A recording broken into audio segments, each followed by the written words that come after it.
जोड़ लें, दोनों आंखें बंद, रीढ़ कमर सिर सीधा,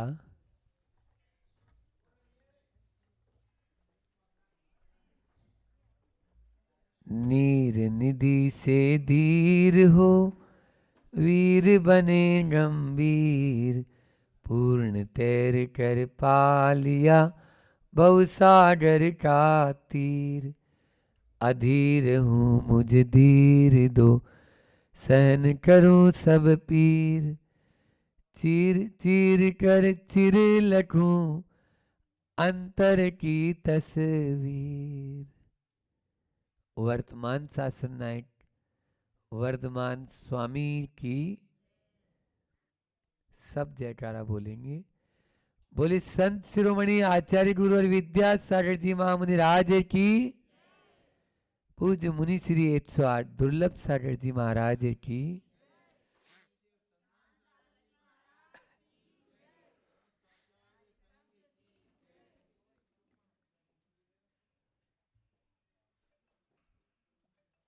प्रेम दिखाना, प्रेम करना, प्रेम देना और प्रेम लेना, इन चार शब्दों पर हम विगत दिनों से प्रेम, प्यार या तथाकथित आजकल लव को रूप दे दिया उसे, और वात्सल्य या घर परिवार में जो संबंध हैं उनमें प्रगाढ़ता कैसे आए, हम समाज में रहकर किस प्रकार से एकजुटता हम में आए, ऐसे ही कुछ उदात्त विचारों के साथ हम सब बैठ रहे हैं।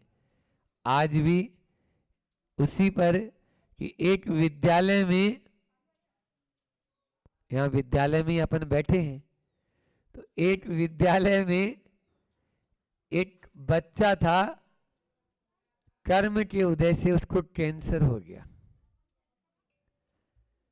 कैंसर हो गया, अब उसके जो थेरेपी होती है, एलोपैथी में जो इलाज होता है, अजीब होता है। गुरुजी तो मना करते हैं कि कीमोथेरेपी बोलते हैं, कीमो लगते हैं। अब वो कीमोथेरेपी से इलाज चला तो उसके पूरे बाल उड़ गए। अब बाल उड़ गए तो वो विद्यालय में कैसे जाए, बच्चे सब चिढ़ाएंगे। तो पहले तो वो विद्यालय गया ही नहीं, माता पिता ने बहुत समझाया, तब उसके जो सहपाठी थे वो भी देखे, शिक्षक गण भी देखे कि ये लोग आ ही नहीं रहा, वो बच्चा क्यों नहीं आ रहा है। तो माता पिता ने और समझा कि उसको कि टोपी ओढ़ लो, टोपी ओढ़ ली और पूरी यहां तक पेट टोपी, ताकि किसी को भी दिखे नहीं, और वह विद्यालय की ओर चला। जैसे ही वह विद्यालय में पहुंचा, एक बालक ने उसकी टोपी उड़ा दी, उसकी टोपी उड़ा दी। अब वो बिल्कुल रह गया कि नहीं नहीं मुझे टोपी ओढ़ने दो जल्दी से। वो अपनी टोपी बोले तुम टोपी क्यों पहनना चाहते हो? बोले टोपी इसलिए पहनना चाहता हूं ताकि मैं जो मेरे सिर के बाल उड़ गए हैं उससे मुझे कोई गंजा गंजा न बोले। बोले तुम अपनी दृष्टि को तो उठाकर देखो। उसने अपनी दृष्टि उठाकर देखी, सारे के सारे विद्यालय के बच्चों के सिर के बाल ही नहीं, सबने अपने बाल कटवा लिए थे। क्यों? क्योंकि हम उसका दुख बांट नहीं सकते हैं, लेकिन कम से कम उसको बाल अलग करके सांत्वना तो दे ही सकते हैं। यह है प्रेम और वात्सल्य का रूप। पूरे के पूरे विद्यालय के बच्चों ने उस बच्चे के लिए अपने बालों का बलिदान कर दिया। ऐसा ही वात्सल्य, ऐसा ही प्रेम, एक दूसरे के काम हम आना चाहिए। हम एक दूसरे के काम नहीं आते, हम एक दूसरे से काम निकालते। एक दूसरे से काम निकालना ईर्ष्या है, अहंकार है, स्वार्थ है, और एक दूसरे के काम आना प्रेम है, दया है, करुणा है। इसलिए हमें एक दूसरे के काम आना है, काम निकालना नहीं है। लेकिन आजकल तो हर व्यक्ति केवल काम निकालने के लिए रहता है। प्रेम एक ऐसा फल है जो हर मौसम में उपलब्ध हो जाता है।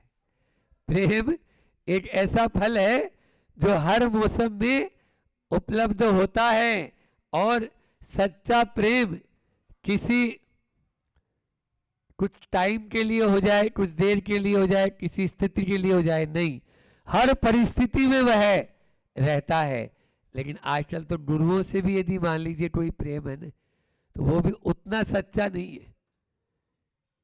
श्रद्धा है तब तक तो ठीक है, और श्रद्धा जैसे ही, उदाहरण एक बता देता हूँ, बना देता हूँ। मान लीजिए कोई व्यक्ति हमारे दर्शनार्थ आया, दर्शन किए, बात हो गई, चला गया। अब थोड़ी देर ही वो गया ही था, मैंने फिर से, प्रेमचंद जी थे मान लीजिए, उनका नाम ही प्रेम था, कि उनको बुला दो। मनोज को बोला कि प्रेमचंद जी को बुला दो। ये लेके आ गए प्रेमी को। हमने उनकी तरफ देखा नहीं, हमने उनकी तरफ देखा ही नहीं, और अपने काम में व्यस्त। आपने बोला महाराज जी ने बुलाया और महाराज देख ही नहीं रहे। बोलो क्या प्रतिक्रिया होगी? फिर जैसे हमने सिर उठाया, महाराज जी आपने बुलाया? हमने बुलाया होगा, चलो जाओ, भेज दिया, काम हो गया, उसको ये बोल दिया। थोड़ी देर ही हुई नहीं, 15 मिनट बाद में फिर ये प्रेमी को बुला दो, और वो फिर प्रेमी को बुला लाए। अब वो प्रेमी फिर से हमें देख रहा है, हम अपने काम में व्यस्त।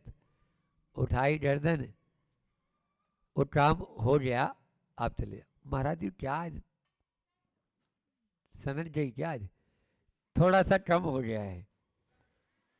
फिर 15-20 मिनट बाद में हमने फिर बोला कि जाओ प्रेमी को बुला दो। इस बार क्या हुआ, हमारे पास में एक ऐसा व्यक्ति जो उसका दुश्मन था, वो आया।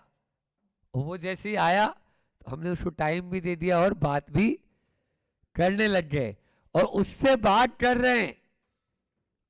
और ये जो सामने आया जैसे ही अंदर, महाराज जी मुझे बुलाए और ये इससे क्या, मैं 3 बार आ गया तो बात नहीं की। अब बोलो क्या प्रतिक्रिया होगी मन के अंदर? इस प्रकार से धीरे धीरे धीरे धीरे प्रेम भी, श्रद्धा जब तक है, माँ का पुत्र के प्रति निस्वार्थ प्रेम होता है। फिर उसके बाद में बच्चे का खिलौना के प्रति भी प्रेम होता है, ठीक है ना? लेकिन वो निस्वार्थ नहीं है, उसमें भौतिकता है, उसके साथ में सुविधा जुड़ी हुई है। जब तक वो खिलौना उसको अच्छा लग जाए तब तक वो खिलौने से प्रेम रखता है, अन्यथा उसको फेंक देता है। इसी प्रकार से दो मित्रों में भी प्रेम होता है, जैसे सुदामा और श्री कृष्ण में। लेकिन वो प्रेम भी कब तक टिकता है? ज्यादा नहीं। आजकल जो लड़का लड़की के बीच में कई रूप है प्रेम के, एक ये भी प्रेम है, लेकिन वो भी एक दीर्घ काल तक नहीं हो पाता है, सच्चा प्रेम नहीं कहलाता है। गुरु के प्रति भी प्रेम जो श्रद्धा के ऊपर टिकता है, और एक भक्त का भगवान के प्रति भी प्रेम होता है, जो जब तक भक्ति उसके मन में उमड़ती रहेगी तब तक। इसलिए माँ की ममता से लेकर भक्त की भक्ति से जो प्रेम है, उस प्रेम के कई रूप हैं। हमें आगे बढ़ने के लिए, अपने इस उत्थान के लिए, देखो प्रेम हमारा स्वभाव है। घृणा, ईर्ष्या, अहंकार ये हमारा स्वभाव नहीं है। आपको उदाहरण दे दूं कि आंखें बंद करके कितनी देर बैठ सकते हो? महाराज जी पूरी रात रह लेते, और आंखें खोल के बोलो, आंखें खोल के थोड़ी देर भी नहीं। अभी मैं बोल भी रहा हूं तो बीच बीच में आंखें, आप देख भी रहे हैं तो बीच बीच में आंखें टिमटार मार रही है। तो आंखें खोल कर देखना हमारा स्वभाव नहीं, आंखें बंद करके हम घंटों बैठ सकते हैं, कई दिन बैठ सकते हैं ध्यान में। इस प्रकार से जो ऐसे ही प्रेम है, दया है, करुणा है, वात्सल्य है, ये हमारा स्वभाव है। इसको बाहर से लाना नहीं, ये ऑर्डिनरी है। बस जो विभाव है उसको हटा देना है, तभी हम प्रेम कर पाएंगे। सम्यक तो कौमुदी एक ग्रंथ आता है, पंचतंत्र की कहानियों में भी वो कहानी है कि किस प्रकार का प्रेम होना चाहिए। आपके एक वृक्ष पर बहुत सारे पंछी रहते थे और उनमें एक बूढ़ा पंछी भी था, लेकिन उस बूढ़े पंछी की वो जवान युवा जो पक्षी थे वो हंसी उड़ाते रहते थे। ध्यान रखना, आज जो युवा है वो कल का बुढ़ापा है, इसलिए किसी की हंसी उड़ाना हमारा धर्म नहीं है। लेकिन फिर भी वह उसी पेड़ पर रहता था उनके बीच में, ताकि इनको कोई भी कष्ट आएगा तो मैं उसको दूर कर सकूं, ऐसा उसकी हमेशा भावना रहती थी। एक दिन बहेरिया आया और उसने पूरे के पूरे पेड़ पर जाल फेंक दिया। अब क्या था, सारे पक्षी उसमें कैद। अब वो बूढ़ा पक्षी देखता है आज तो सब पक्षियों की मृत्यु आ जाएगी, एक काम करो।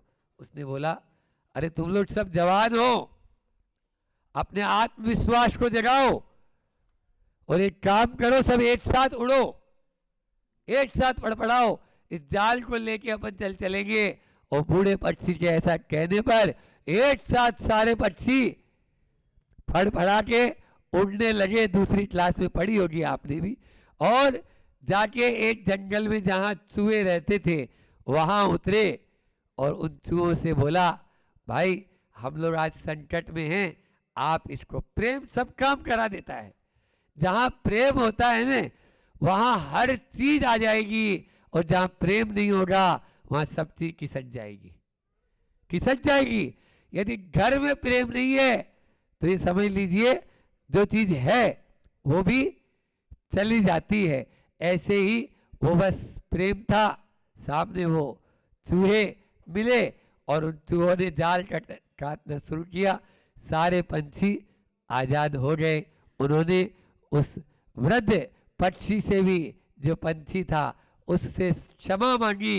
हे भगवान, दादाजी हमको क्षमा कर देना, हम आपका उपहास उड़ाते थे, आपसे मजाक करते थे, लेकिन आज समझ में आया कि आप कितने काम के हैं, नहीं तो हमारे तो प्राण ही संकट में आ गए थे। ये प्रेम का, वात्सल्य का उदाहरण है। और ध्यान रखना, बूढ़ा पेड़ भले ही फल न दे, सुन रहे हो बच्चों, पाठशाला के बच्चे हैं तो बड़े बुजुर्ग घर में होते हैं ना, उनका उपहास नहीं उड़ाना कभी भी।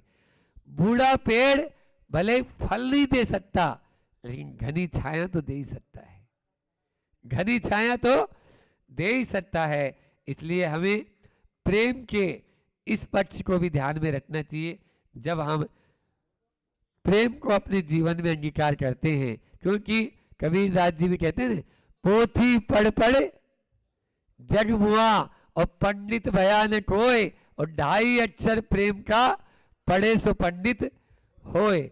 जो 2.5 अक्षर प्रेम का, क्योंकि रूप, रुपया और रुतबा, ध्यान रख लेना, ये कुछ समय कर्म का उदय है आपका तो साथ हैं, नहीं तो साथ छोड़ते टाइम नहीं लगाते।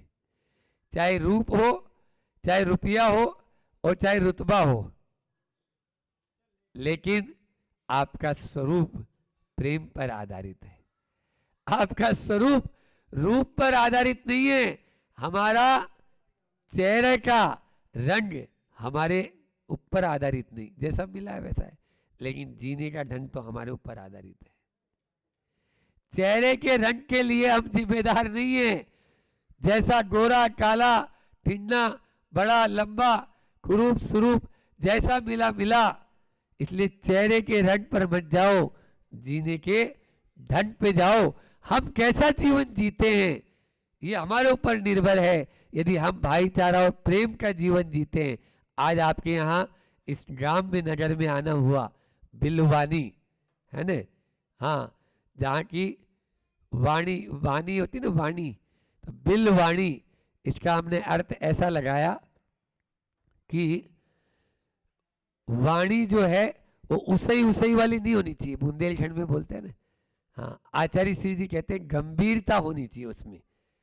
बिल होता है ना, वो अंदर में जाकर पूरा गहरा होता है। कितना गहरा है कोई था भी नहीं पता लगती। तो बिल की तरह तो हमारे वचन भी वैसे ही। इसके पहले रात्रि विश्राम जहाँ किए थे वो कौन सा गाँव था? वाटसुर, भाटसुर, है ना? तो वो भी वाणी में सूर होना चाहिए। बोली हमारी कैसी? बड़े बुजुर्ग कहते हैं कि ऐसी जगह मत बैठिए कोई कहे उठ, और ऐसी वाणी मत बोलिए कोई कहे चुप। ऐसी वाणी मत बोलिए। तो चाहे बिलवाणी हो और चाहे बड़वाणी हो, बड़वाणी से आ रहे हैं, और चाहे बाटसुर हो, ये सब वही है। एक ही वचनों के ऊपर 4 बार करूंगा और फिर अपनी वाणी को विराम देंगे कि सबसे पहला सही सोचे, सुंदर सोचे। सबसे पहला क्या है? प्रेम के लिए 4 बातें याद रख लो। सही सोचे, सुंदर सोचे। आपके मन में, आपके दिमाग में, मैं तो कहता हूं गांधी जी के 3 मंदिर की जगह एक बंदर ऐसा महावीर स्वामी का लगा दो बस।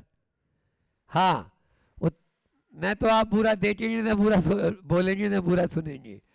तो पहला है सही सोचे, सुंदर सोचे। हमारे दिमाग में जैसे विचार आते हैं वैसे ही शब्द हमारे उच्चारित होते हैं, और जैसे शब्द उच्चारित होते हैं वैसे ही काया से भी, हमारे वाणी से भी, और वचनों से भी, और इस शरीर से भी वैसा ही कार्य होता है। और हमारे मन में कैसे विचार आते हैं?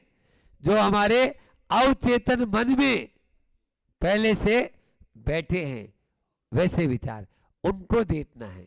तो उनको अपन अच्छे अच्छे विचारों, महाराज जी बताएंगे, उन विचारों को बार बार आप लोग यानी हैंग करें, उसके अंदर में सोचें, मैं शुद्ध हूँ, मैं पवित्र हूँ, मैं शांत हूँ, मुझे क्रोध नहीं करना है। ये ही करेंगे तभी हम प्रेम की तरफ बढ़ पाएंगे। दूसरा है सही देखे, सुंदर देखे। दूसरा क्या है? सही देखे, जैसी दृष्टि वैसी सृष्टि। इसलिए हमें अच्छा देखना है, बुरा नहीं देखना है। हमारे गुरुजी कितना भी कुछ भी हो जाए देखते ही नहीं ना वो उधर, उनको अच्छा दिखता है, बुरा देखते ही नहीं। क्यों? उस ओर देखना ही नहीं है मुझे। सही करें, सुंदर करें। तीसरा क्या है? सही करें, सुंदर करें, अच्छा कार्य करें। अपने हाथों से कोई भी खराब कार्य नहीं होना चाहिए। तो 3 हो गए। पहला है सही सोचे, सुंदर सोचे, सही देखें, सुंदर देखें, सही करें, सुंदर करें, और चौथा तो आपका है ही फिर बिलवाणी। बिलवाणी के ऊपर क्या है? सही बोले, सुंदर बोले। चौथा क्या है? सही बोले, सुंदर बोले, अच्छे वचनों का प्रयोग करेंगे। कुरल काव्य में एक बहुत अच्छी बात कही, जिस पर अभी प्रमाण सागर जी महाराज प्रवचन कर रहे हैं ना, कुरल काव्य की आप आंख बंद करके जहां पे उंगली रखोगे वहीं पर कोटेशन आपको बहुत बढ़िया मिलेगा। तो इसमें एक बहुत अच्छी बात कि जो छोटे या ओछे शब्दों का प्रयोग करता है, कठोर शब्दों का प्रयोग करता है, वो ऐसे ही करता है कि पेड़ के ऊपर जो मीठे और पके फल लगे हैं उनको छोड़कर खट्टे और कच्चे फल खाने का अभ्यासी है। ये कुरल काव्य में लिखा है। इसलिए हमें पके फल और मीठे फलों का रसास्वादन लेना है, तो वाणी में भी सही बोलना है और सुंदर बोलना है, तो निश्चित रूप से आगे बढ़ जाएंगे। प्रेम के ये 4 रूपों को अपने जीवन में हम अंगीकार करें तभी हम आगे बढ़ पाएंगे। नहीं तो हमारा जीवन तो यूं ही चलता चला जा रहा है। आपने देखा होगा कि वचन जो होते हैं वो जितने हम संभाल कर बोलेंगे उतने ही उनमें गंभीरपना आता चला जाएगा, और यदि ऐसे ही बोलेंगे तो कभी भी 3 काल में नहीं आएंगे। एक है, किसी ने 2 लाइन बहुत अच्छी कही है कि मत रूप निहारो दर्पण में, दर्पण गंदला हो जाएगा। मत रूप निहारो दर्पण में, दर्पण गंदला हो जाएगा। निज रूप निहारो आत्म में, आत्म उजला हो जाएगा। निज रूप निहारो, आत्म में आत्म उजला हो जाएगा। इस आत्म को उजला करना है तो इन 4 बातों को अपने जीवन में हमेशा अंगीकार करते हुए चले जाएंगे तो हम अपने स्वरूप की ओर आ जाएंगे, जो हर स्थिति और हर परिस्थिति में हमारा साथ देने वाला है। इतना ही रखते हैं। बोलिए अहिंसा परमो धर्म की। आचार्य गुरु और विद्यासागर जी महामुनि राज की।